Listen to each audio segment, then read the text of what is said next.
नमस्कार बंधुरा, আমি রূপালিস কিচেনে আর একটা ভিডিও নিয়ে এসে গেলাম। আশা করছি আপনারা সবাই সুস্থ আছেন, ভালো আছেন। আজ আপনাদের একটি সিম্পল রেসিপি করে দেখাবো কুচো নিমকি। আমরা দোকান থেকে কম বেশি কিনে খাই, আবার অনেকে বাড়িতে বানাতেও পারি। তো আমি যেইভাবে নিমকি বানাই সেটা আপনাদের সঙ্গে শেয়ার করব। তো চলুন শুরু করা যাক কীভাবে আমি নিমকি বানাই।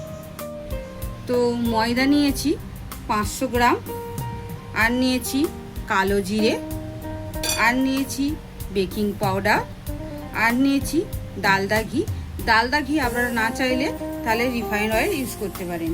আর নিয়েছি চিনি, আর নিয়েছি লবণ, আর নিয়েছি রিফাইন্ড অয়েল, আর উষ্ণ গরম জল। আর কিছু লাগবে না। প্রথমেই এই যে 500 গ্রাম ময়দা নিয়েছি, অল্প একটু তুলে রাখছি, এটা পরে কাজে লাগবে। আর এই ময়দার মধ্যে আমি এই যে ডালদাটা দিয়েছি, এটা আমি একটু হালকা মেল্ট করে নিই গ্যাসে। এই যে ডালদাটাকে আমি হালকা একটু মেল্ট করে নিলাম। এবারে ময়দাটাকে কিভাবে মাখবো দেখা যাক। প্রথমে এই যে আমি এই ডালদা ঘিটা এটা ময়দার মধ্যে দিয়ে দেব, অল্প অল্প দেব, কতটা লাগে তার উপরে ভিত্তি করে। এই যে এইভাবে করে ময়দাটাকে ময়দার সঙ্গে ডালদাটাকে ভালো করে একটু মিক্স করে নিতে হবে। আপনারা না যদি চান যে ডালদা দেবো না, এখানে ওই সাদা তেলটা ইউজ করলেই হবে। তো আমরা বুঝবো কি করে যে ময়দা কিভাবে কতটা দিতে হবে? এই যে দেখুন, এই যে এইটা ঠিক এইভাবে মুঠো করলে যদি এসে যায় তাহলে জানবেন যে আর লাগবে না ডালদা বা তেল। তো ময়দার মধ্যে আমি প্রথমেই একটু নুন দেব, যেহেতু নিমকি একটু নোনতা ভাব থাকে, তো একটু নিমকিতে নুনটা একটু আমি বেশি দিচ্ছি। তারপরে আমি দেব চিনি খুব সামান্য দেব। কালো জিরে না চাইলে আপনারা নাও দিতে পারেন, আমি দিয়ে এটা। তো এই যে দিয়ে দিলাম। আর বেকিং পাউডার,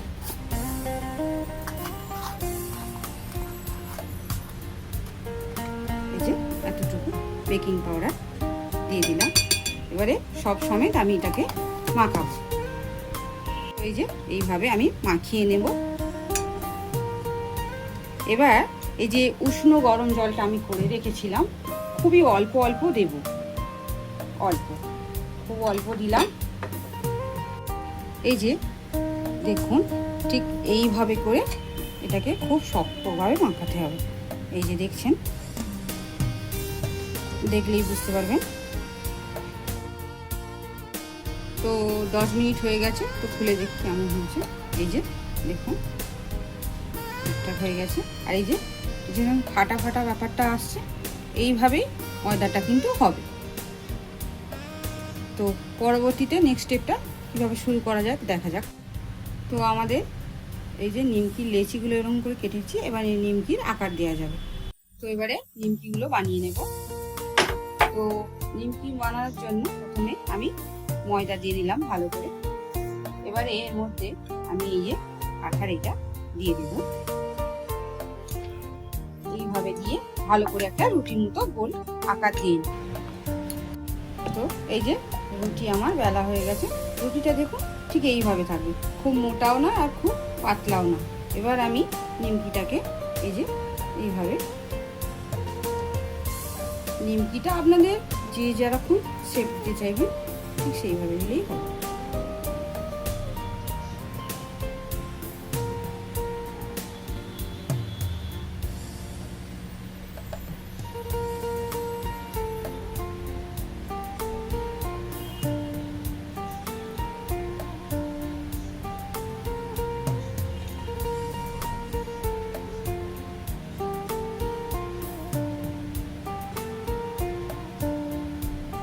দেখুন বন্ধুরা, এই যে নিমকিটা, এই যে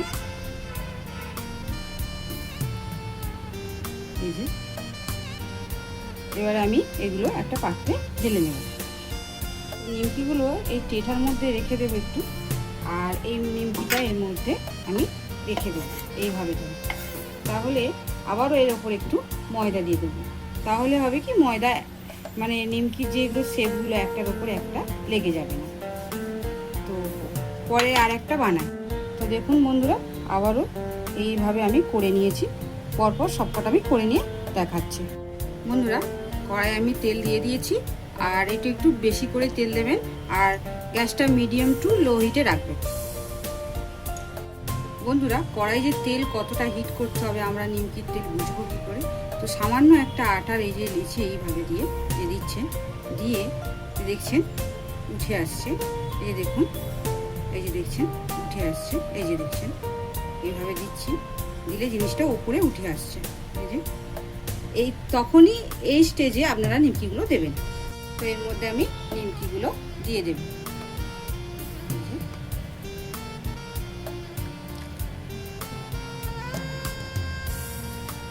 যেইভাবে সিঙ্গাড়ার তেল গরম হয় ঠিক সেইভাবেই দিতে হবে, এর থেকে বেশি হিটে দেওয়া যাবে না, তাহলে লাল হয়ে তাড়াতাড়ি নিমকিগুলো হয়ে যাবে আর খাস্তা হবে না। এই যে এইভাবে দিয়ে দিলাম। এই যে দেখছেন দেবার সঙ্গে সঙ্গেই একটা একটা নিমকি উঠে আসছে, এইভাবে সবকটা উঠে আসছে। বন্ধুরা, এই যে নিমকি সবই উঠে গেছে, একটু হালকা ব্রাউন কালার হোক তারপরে নামাবো। দেখুন বন্ধুরা, এই যে ব্রাউন কালার হয়ে গেছে। এবার আমি নিমকিগুলো প্লেটে তুলে নেব। এই যে দেখুন, তো প্লেটে নিমকিগুলো নামিয়ে নিয়েছি, আর পরবর্তীতে যে কটা আছে আবারও দিয়ে দেব আমি এই যে কড়াইয়ের মধ্যে।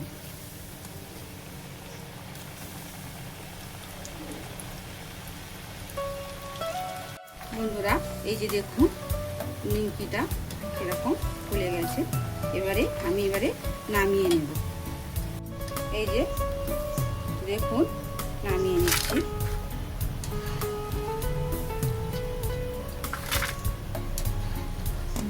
কত সুন্দর হয়েছে, আওয়াজটা দেখছেন বন্ধুরা, নিমকিটা কত সুন্দর হয়েছে। এই যে ভাঙলেই বুঝতে পারবেন। তো আমার নিমকিটা তো রেডি হয়ে গেছে, আপনারাও বাড়িতে নিমকিটা বানাবেন। আর আশা করছি আমার নিমকির রেসিপিটা সবার কাছে ভালো লাগবে। আমার চ্যানেলটাকে লাইক, শেয়ার, সাবস্ক্রাইব করবেন। আপনারা সবাই সুস্থ থাকবেন, ভালো থাকবেন। আজকের জন্য এইটুকু, টাটা।